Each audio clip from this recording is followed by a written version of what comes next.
Hello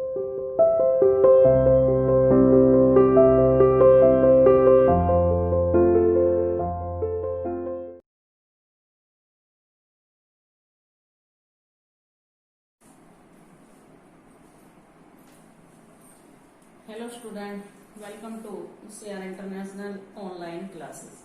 बेटा आज हम कक्षा 9वीं में हिंदी विषय में अपना टॉपिक जो हमारा चल रहा था अलंकार, उसी को आगे बढ़ाते हैं। तो आज हम आगे अलंकार के बारे में पढ़ेंगे। तो हम पढ़ चुके हैं अलंकार का अर्थ, अलंकार के भेद, और पहला भेद जो हमारा शब्द अलंकार था वो हम पढ़ चुके हैं। उसमें 3 उपभेद थे शब्द अलंकार के। कौन कौन से? अनुप्रास,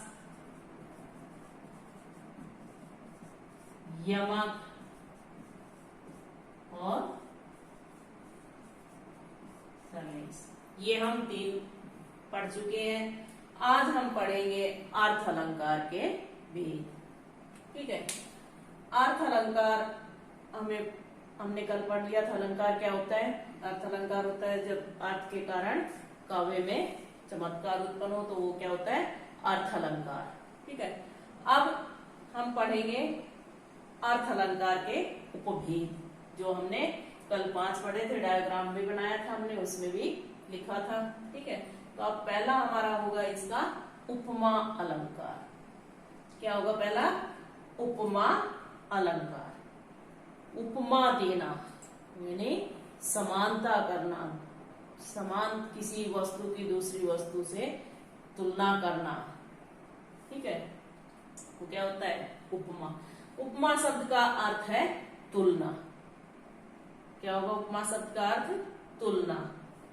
ठीक है, ये हमें पता होना चाहिए। जब हम परिभाषा लिखते हैं तो अर्थ सहित परिभाषा लिखनी चाहिए, ताकि सामने वाले को लगे कि हाँ कुछ आता है बच्चों को। ठीक है, तो उपमा शब्द का अर्थ है तुलना।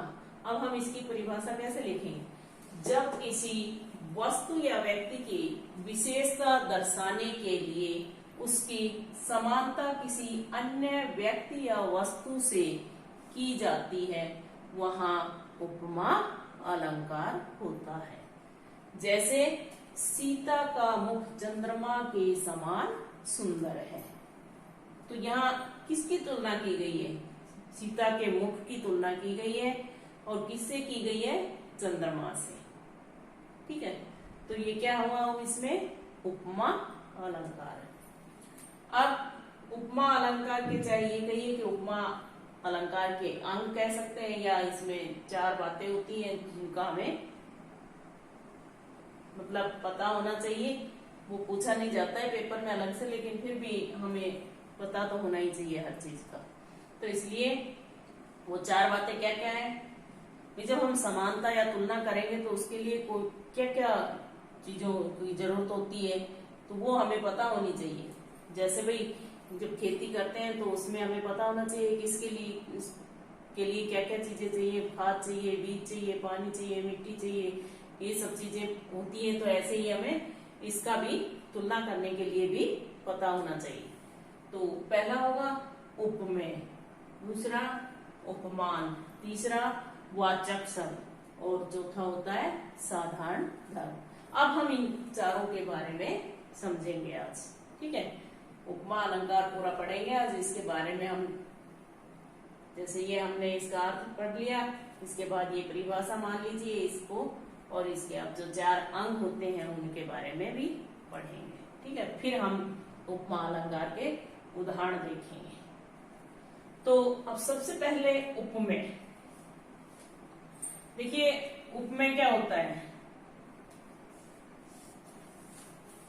ये तो आपको पता है, आपने पढ़ा होगा। ये आपने जो समास पढ़े थे उसमें क्रमधारय समास में भी यही बात थी।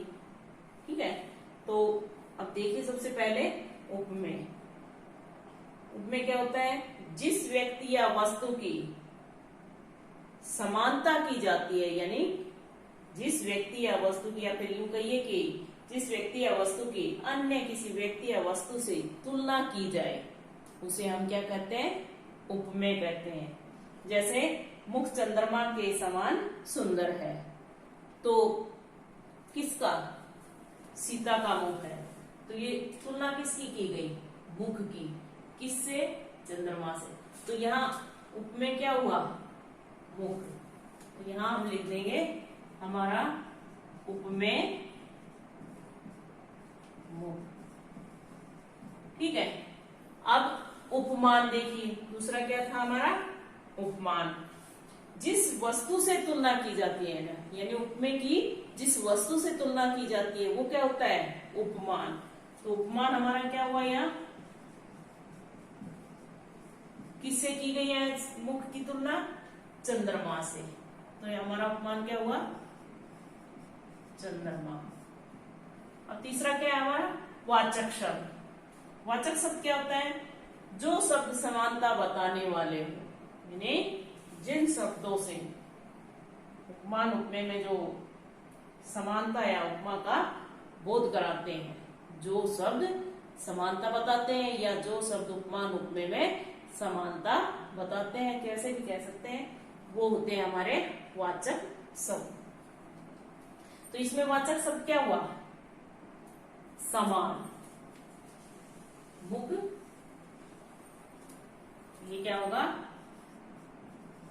वाचक शब्द होगा समान। ठीक है, ये हमारा वाचक शब्द होगा। अब चौथा जो हमारा था साधारण धर्म। अब साधारण धर्म क्या होता है, साधारण धर्म होता है उपमेय और उपमान में जो गुण समान पाया जाता है या जिस सामान्य गुण की समानता की जाती है। जैसे क्या, सुंदर, दोनों में समान है ना, मुख और चंद्रमा दोनों ही क्या है, सुंदर है। तो ये क्या होगा, साधारण धर्म हमारा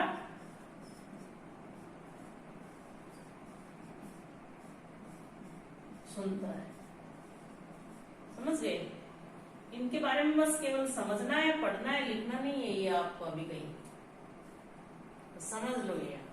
ठीक है, कि उपमेय हमारा मुख होता है, उपमान चंद्रमा, और वाचक शब्द होता है समान, और साधारण धर्म सुंदर। ये हमने चार इसकी जो बातें थी, या चार अंक कहिए, या फिर चार बातें जो थी वो हमने पढ़ी है। अब जैसे अब हम इसके उदाहरण पढ़ेंगे। उदाहरण में पहला देखिए, पीपर, पात, सरिस मन डोला।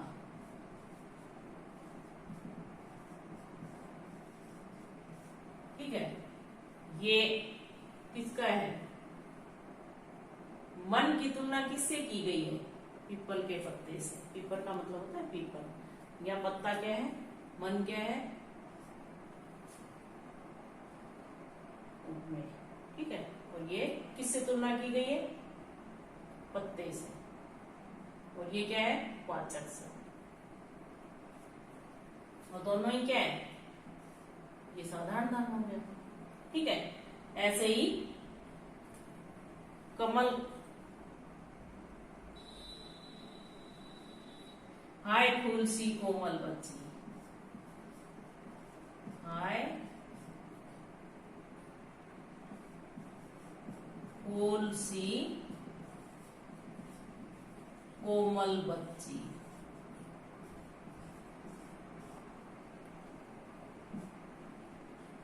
तीसरा उदाहरण देखिए,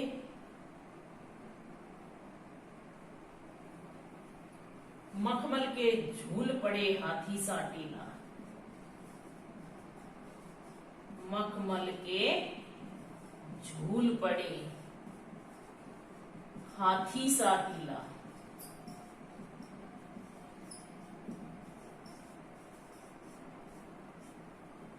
तो ये इसमें सी, इसमें सरिस, इसमें सा, ये सब क्या है, ये वाचक शब्द हमारे। ठीक है, अब एक छोटी सी जो पहचान है, ये कहीं लिखी हुई नहीं है, मैं अपने आप से ही आपको थोड़ा सा समझने में आसानी हो, जहां पर यानी ये पहचान है उपमा अलंकार की। यहाँ लिखिए जैसे पहचान,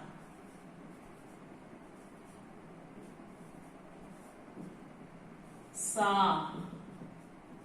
से, सी, सम, सरिस, समान,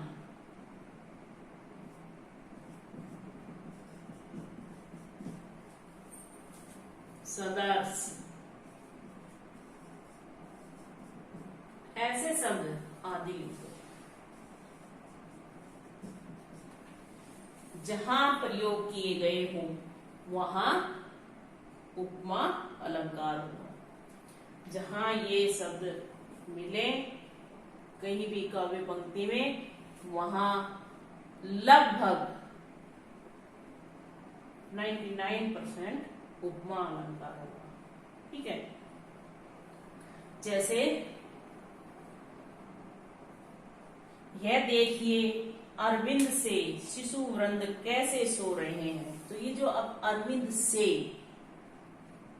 ठीक है, से आया, ऐसे ही निकल रही थी मर्म वेदना करुणा विकल कहानी सी, कहानी सी।